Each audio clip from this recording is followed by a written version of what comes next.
ये चिंता का विषय नहीं है। सबके साथ हो सकता है। जिस दिन गुणों का प्रभाव अधिक होता है उस दिन ये डिस्टर्बेंस अवश्य होगा। तो इस पे चिंतित होने की आवश्यकता नहीं है, क्योंकि आप लोगों को सांत्वना देना हमारा फ़र्ज़ है। मैं अपनी ही बात कर बता देता हूँ। आज जी। भी इतने साल हो गया, कभी कभार हमारे साथ भी ऐसे घटना घट जाती है, इसलिए किसी को चिंतित होने की आवश्यकता नहीं है। ये होता है। तो आप लोग बस अपने समय से बैठते रहेंगे, किसी न किसी दिन किसी गुणों के कारण से ये समस्या आ जाती है, लेकिन अपने ध्यान में अवश्य बैठो। ध्यान नहीं छोड़ना है। कभी कभी क्या होता है, थोड़ी देर तक ये गुण डिस्टर्ब करते हैं, फिर उसके बाद शांत हो जाते हैं। कभी कभार ऐसे होते हैं कि ये बैठने ही नहीं देते, इसलिए इससे चिंतित होने की आवश्यकता नहीं है। बस आपने ड्यूटी जरूर निभानी है। ड्यूटी निभाएंगे तो इसका जो मेहनताना है परमात्मा देंगे। कभी कभी हो जाता है। नारायण। देखिए, यहाँ अर्थ यूँ आप समझ के चलो, जब आप अंदर प्रवेश कर जाएंगे, आपकी समाधि लग जाएगी, आत्मज्ञान और आनंदानुभूति में आप जब निमग्न हो जाएंगे ना, तो जो आपका जो मन है, आपका जो चित्त है, ये प्रकृति की तरफ बिल्कुल आकर्षित ही नहीं होगा। आकर्षण समाप्त सा हो जाएगा। जब आकर्षण ही नहीं है, तो आप ऐसे अपने में खोए रहेंगे, ऐसे मग्न रहेंगे कि सब कुछ होते हुए कुछ है ही नहीं। बस उसी आनंद सागर के गोते में आप चलते फिरते तृप्त रहेंगे। इस तृप्ति को ही आप प्रकृति लय कह सकते हैं। दूसरा नंबर, प्रकृति का क्या काम है? प्रकृति का ही आपका जो काम है, आपको मोक्ष कराना और आपको भोग पदार्थ को उपलब्ध कराना। ये दो कार्य उसका है, प्रकृति का। जब संसार में आप रमण करेंगे, संसार के प्रति भागेंगे, तो इस प्रकृति का कार्य हो जाएगा कि आपकी जो भी भोग की जिज्ञासा है, उसकी प्राप्ति कराने में प्रकृति आपका सहयोगी बनती रहेगी। ये सहयोग प्रकृति का सदा बना रहेगा। आपकी जिज्ञासा परमात्मा समझते रहेंगे। आपकी क्या चाहना है, आपका भाव क्या है, ये ज्ञान ईश्वर को रहेगा। फिर वही परमात्मा अपने प्रकृति को आपके सामने उद्यत कर देंगे, प्रकट कर देंगे। आपकी कामना की पूर्ति के लिए परमात्मा की ये माया, ये प्रकृति उपलब्ध रहेगी। एक तो प्रकृति यहाँ तक आपका साथ देगी, दूसरा साथ प्रकृति कहाँ देती है? आपको अपवर्ग प्राप्त कराने में। अपवर्ग क्या है? मोक्ष की।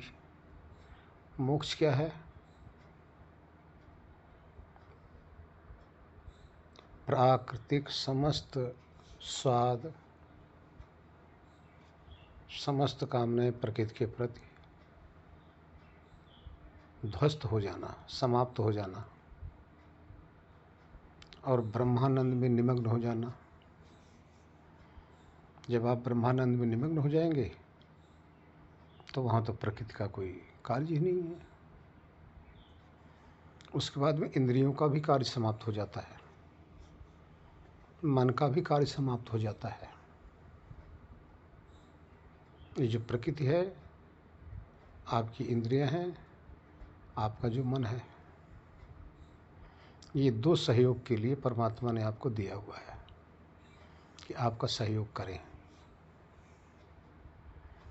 परंतु जब आप मोक्ष के अधिकारी हो गए, अंदर गोते लगाने लगे, तो अब प्रकृति का सहयोग समाप्त हो जाता है, मन का कार्य भी समाप्त हो जाता है।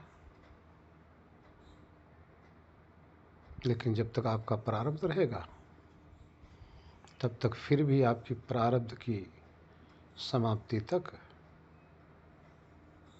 ये प्रकृति आपका सहयोग करती रहेगी। लेकिन आपके अंदर प्रकृति के प्रति कोई कामना नहीं रहेगी। जब कामना नहीं रहेगी आपके अंदर और नई उपज, नई जिज्ञासा जब आपके अंदर आएगी नहीं, तो प्रकृति आपके लिए उद्यत नहीं रहेगी। बस फिर तो आपके जीवन मुक्त होने तक प्रारब्ध के द्वारा ये प्रकृति आपका साथ देती रहेगी। जब अंत समय आएगा तो जब इनका कार्य ही समाप्त हो गया, मन का भी कार्य समाप्त हो गया, इंद्रियों का भी कार्य समाप्त हो गया, सूक्ष्म शरीर का भी कार्य समाप्त हो गया, बुद्धि का भी कार्य समाप्त हो गया, अहम का भी कार्य समाप्त हो गया, अब प्रकृति का भी कार्य समाप्त हो गया। जब इन सब का कार्य समाप्त हो गया तब आत्मा जैसे स्थूल शरीर को यहाँ छोड़ के चल देता है, उसी तरह से आप सूक्ष्म शरीर को भी त्याग देंगे। उसी प्रकार से आप कारण शरीर को भी त्याग देंगे। तो कैवल्य स्वरूप में अकेला होता हुआ शुद्ध आत्मा अपने शुद्ध स्वरूप से समस्त केचुली को छोड़ते हुए, समस्त इंद्रियों को छोड़ते हुए, समस्त कामना उसकी ध्वस्त हो चुकी है, जिस कामना के कारण उसको जन्म लेने का अधिकारी ही नहीं है, बस उसकी तो एक ही कामना शेष रहेगी ना। और वो कामना क्या थी? मोक्ष की। अब मोक्ष की कामना को लिए और मोक्ष लोक में चला जाता है। और मोक्ष लोक है क्या? वही ब्रह्म लोक है। अब ब्रह्मरंध्र को बेधते हुए ब्रह्म को प्राप्त हो जाता है, ब्रह्मलोक को चला जाता है। जितनी भी प्राकृतिक चीज़ें थी सब यहीं रह गई। अब वो जो पक्षी था, जो तोता था, सभी बंधन से मुक्त हो गया, सबसे छूट गया। बस यही प्रकृति का कार्य है, यही प्रकृति लय है और यही जीवन मुक्त है। नारायण। इसकी परीक्षा कैसे की जाए? इसकी परीक्षा यूँ लो, इसका प्रमाण ऐसा है कि जब आप गाढ़ निद्रा में जाने लग जाते हैं, आपको क्या परिश्रम करना पड़ता है? कुछ नहीं।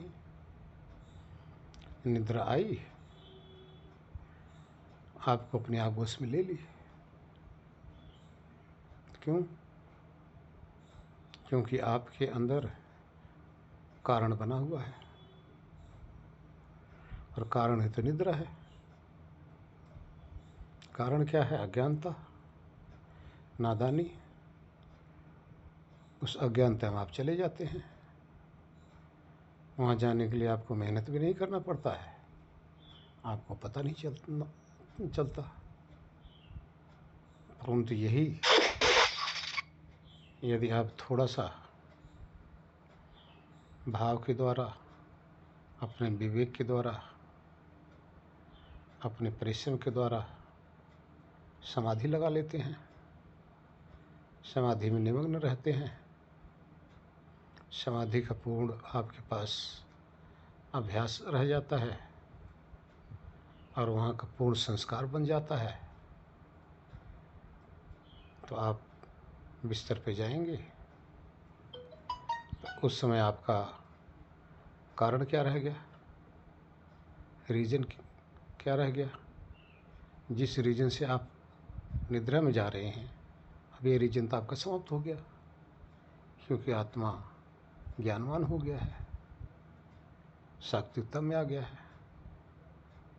तो उस समय तमोगुण नहीं आएगा। मैं निद्रा की बात बता रहा हूँ। उस समय सब सत्वगुण आएगा, और सत्वगुण आपको खींच के समाधि में पहुँचा देगा।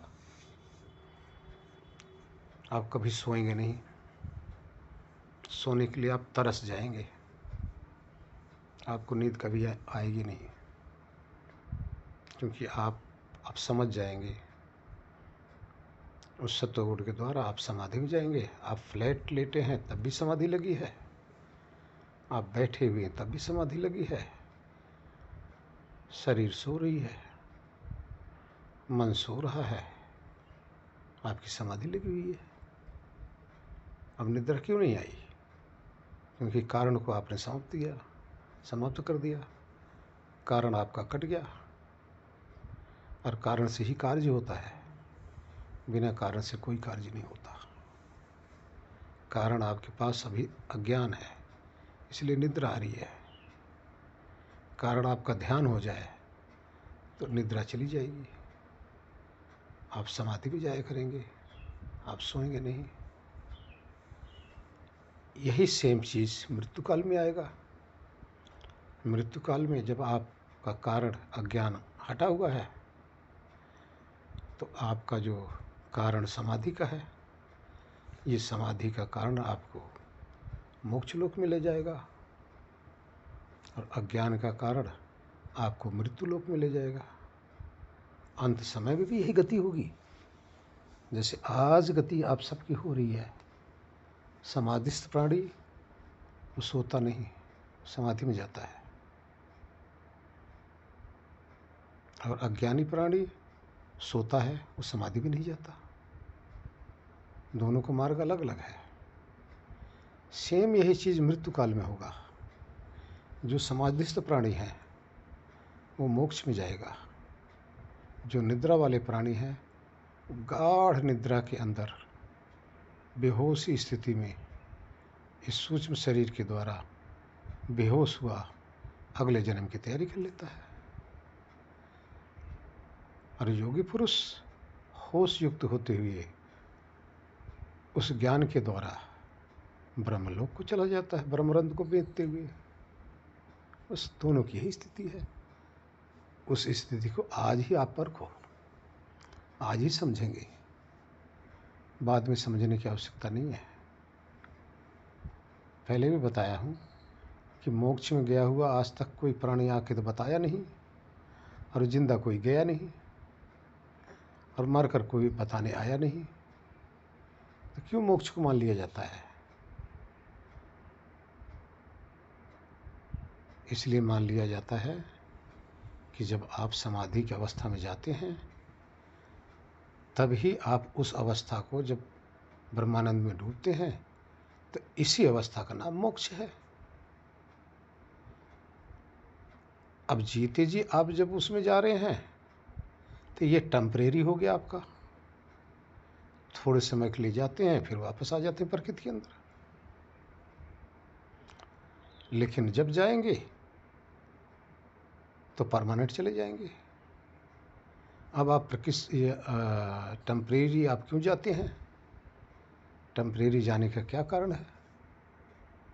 आपका कारण सिर्फ भोग का जो बैलेंस आपका है, भोग का जो बचा हुआ है, ये कारण है जिसके कारण से आप वापस आते हो समाधि से।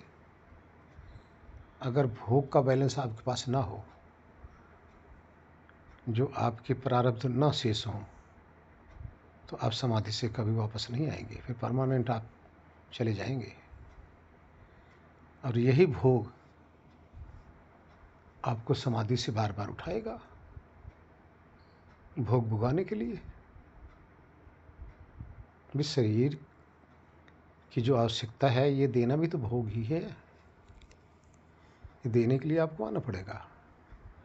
आप ना भी आना चाहें तो प्रकृति आपको वहाँ से उठा लेगी, आपको वहाँ बैठने नहीं देगी, चाहे मन के द्वारा चाहे किसी के द्वारा। संस्कार आत्मा को वहाँ से खींच लाते हैं। किसके? भोग के संस्कार। इस कारण से आप समाधि से वापस आते हैं। इस कारण से आना जाना लगा रहता है। प्रकृति में भी आना लगा रहता है, समाधि में आना लगा रहता है। योगी कभी समाधि में जाता है तो कभी प्रकृति में आता है, फिर समाधि में जाता है, फिर प्रकृति में आता है। इस आने जाने से तंग आ जाता है वो योगी, वो साधु पुरुष, वो संत, वो महात्मा।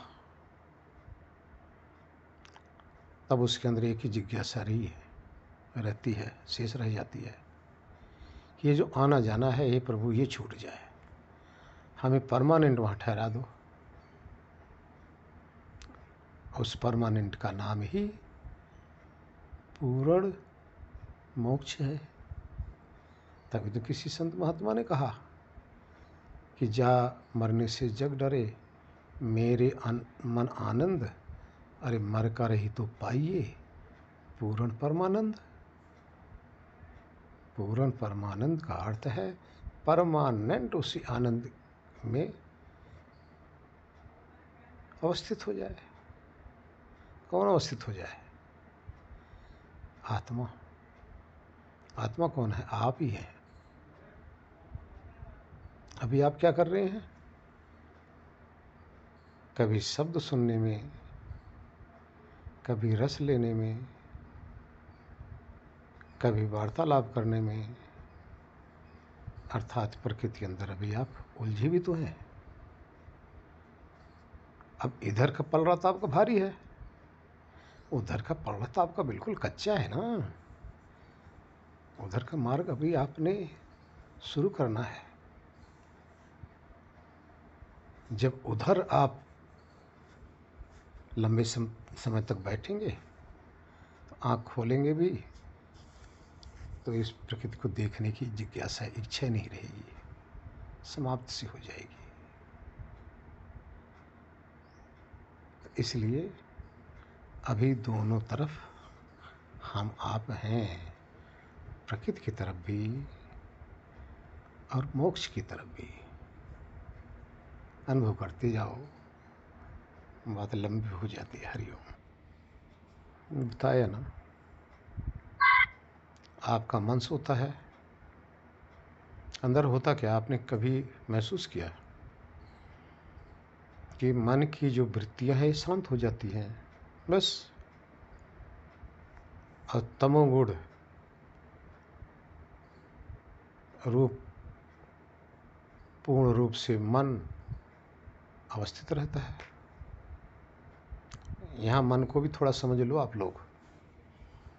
ये जो विचार चलते हैं ये मन नहीं है। आप लोग कहीं संशय में हो कि इसी को मन कहते हैं, नहीं, अज्ञानता है। ये जो विचार चल रहे हैं ये मन नहीं है भाई। मन एक प्रकार की टोकरी है, जिस टोकरी के अंदर ये विचार उपजते हैं। विचार उस मन की क्रिया है। उस मन की वृत्तियां अर्थात व्यापार है, ये मन नहीं है, ये मन का व्यापार है।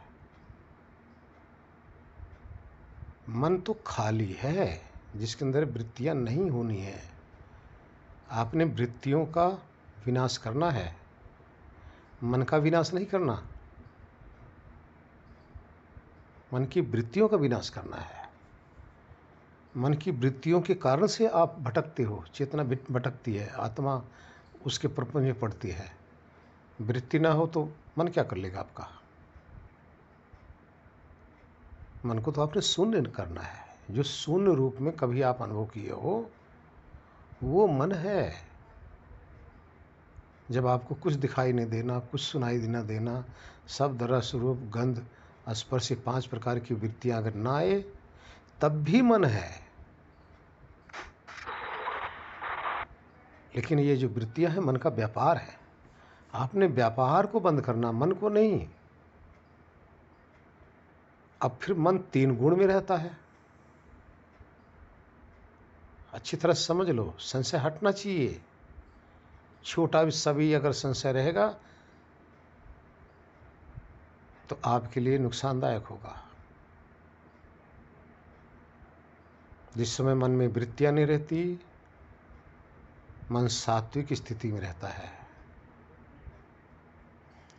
उस सात्विक भाव से चेतना समाधि में जाता है। लेकिन वृत्ति नहीं रहती, ध्यान रखना, मन रहता है सात्विक। जिसमें मन में वृत्ति नहीं रहती, मन तमोगुणी रहता है, उस समय निद्रा में जाता है। जिस समय मन में वृत्ति नहीं रहती, मन रजोगुण रहता है, तो यही स्थिति निद्रा से और समाधि से दोनों जगह से आपको बाहर निकालती है। समझ लो अच्छी तरह से। रजोगुण ही समाधि से उठाता है और रजोगुण ही निद्रा से उठाता है। अगर मन के अंदर तमोगुण ही बना रहे तो कोई सो के वापस उठने वाला नहीं है। अगर मन के अंदर सतोगुण ही बना रहे तो कोई समाधि से वापस नहीं आ सकता। अगर मन के अंदर रजोगुण ही बना रहे तो कोई संसार को छोड़कर इन दोनों स्थिति में नहीं जा सकता। तो मन 3 गुण से संपन्न सत्ता का नाम है। वो एक टोकरी है। लेकिन जो वृत्तियां चल रही हैं ये मन नहीं, ये मन की क्रिया है। आपने क्रिया को समाप्त करना है जिसके द्वारा आप भटक रहे हो, मन को नहीं।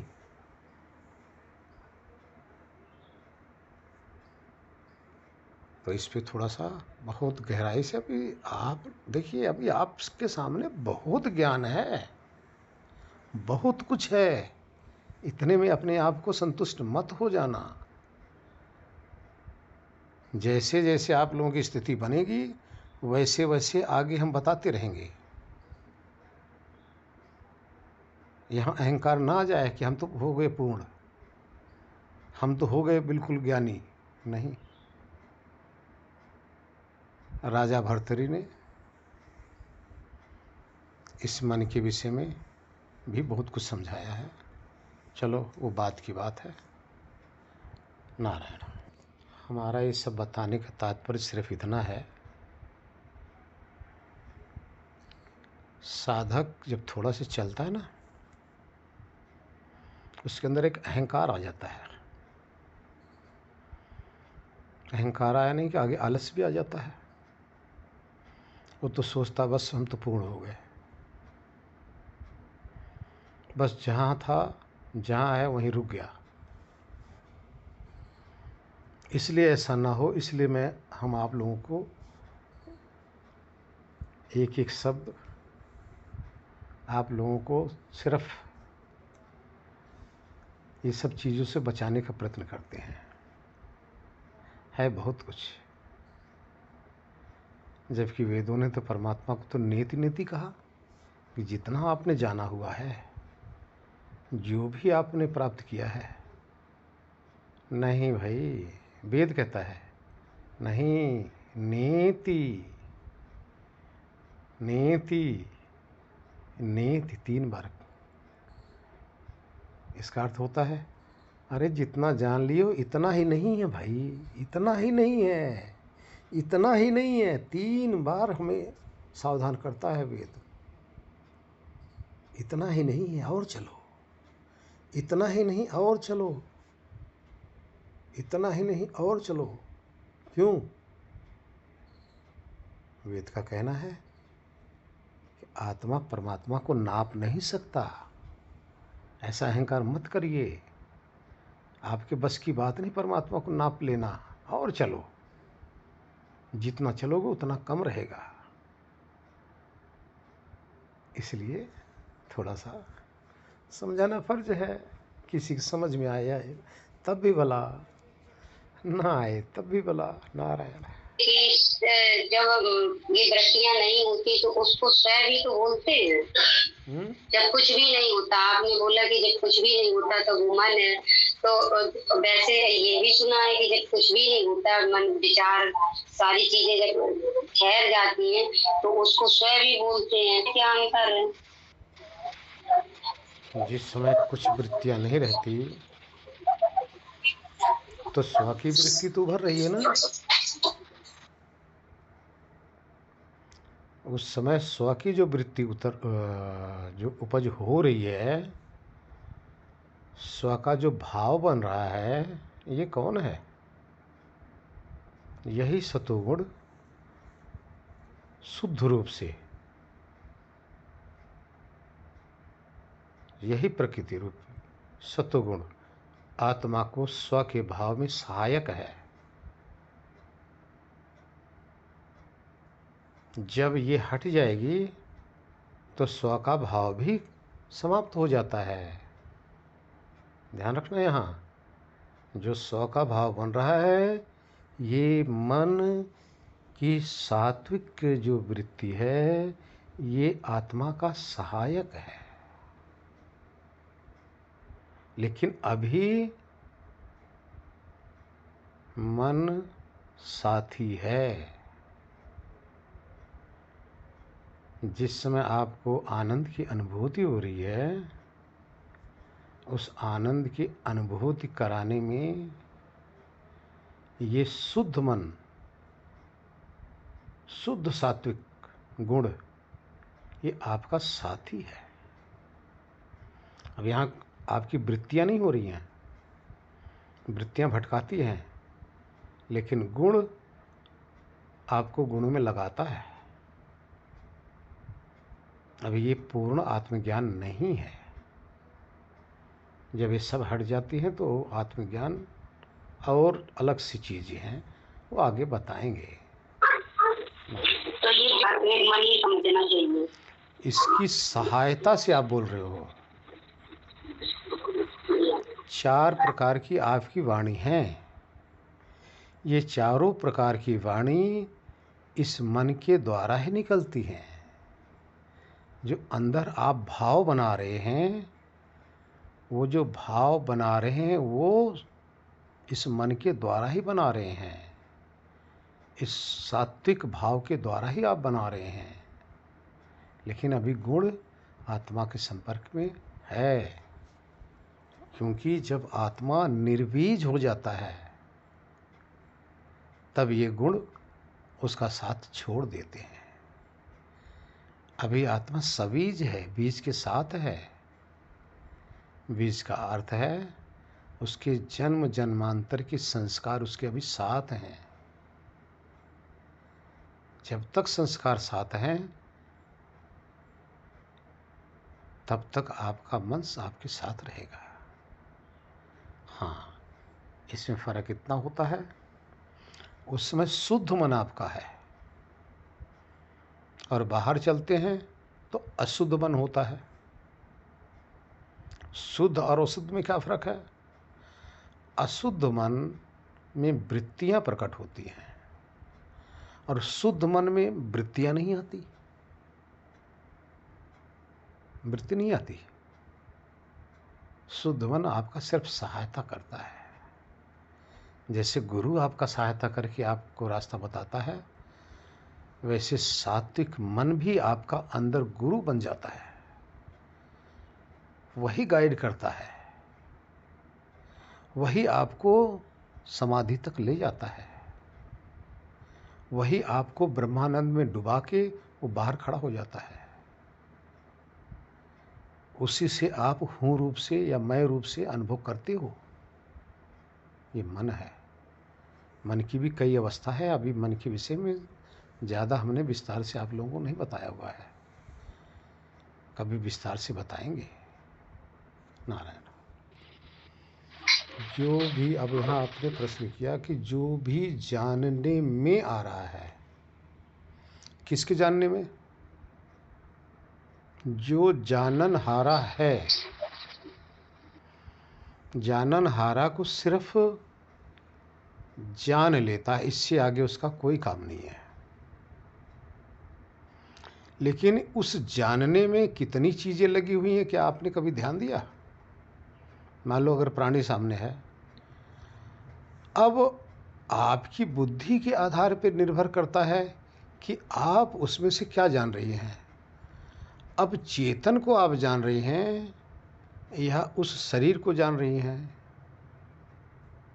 या शरीर की सुंदरता को देख रही हैं, चमड़े को देख रही हैं, उसकी बनावट को देख रही हैं। ये तो चेतन के विवेक के ऊपर बात है ना। चेतन ने क्या जाना, क्या जानने का उसने प्रयत्न किया। कोई भी चीज़ है चेतन के सामने निकल जाता रहेगा। तो चेतन की जब कोई जिज्ञासा नहीं रहती ना, तो वस्तु प्राणी पदार्थ चेतन के सामने से निकल जाएगा। वो देखते हुए भी नहीं देखता, जानते हुए भी उसको नहीं जानता। एक तो ये उसका होता है। लेकिन जब चेतन के सामने अर्थात आपके सामने कोई चीज़ जा रहा है, जब आपके अंदर आकर्षण होगा उसके प्रति, अब आपका आकर्षण कैसे है, ये आपकी विवेक के ऊपर बात है। आपकी विचारधारा कैसी है, आपकी प्रवृत्ति क्या है, आपकी दृष्टि क्या है, इसके अनुसार अनेक प्रकार की जानकारी होती है। तो लेकिन जाननहारा मूल रूप से एक ही है। जाननहारा ही है। बाकी सब प्रकृति उस जानने में सहायक है। आपकी आंख भी, आपकी बुद्धि भी, आपका मन भी, आपकी शरीर भी। आपका देखिए वस्तु सामने है, आप 20 फीट से या 50 फीट से या 30 फीट से या 10 फीट से आप दूरी पे हैं। ये जो आकाश बीच का जो गैप है ना, ये भी आपकी सहायता कर रहा है। ये भी आपको जानने में सहायक हो रहा है। ये जो सूरज की रोशनी है, ये भी आपके जानने में सहायक हो रहा है। बहुत सी चीज़ें सहायक हैं। किसके लिए? आत्मा के लिए जानने में। अब आत्मा के ऊपर डिपेंड करता है कि वो जानना क्या चाहता है। सबकी दृष्टि अलग अलग है। नारायण।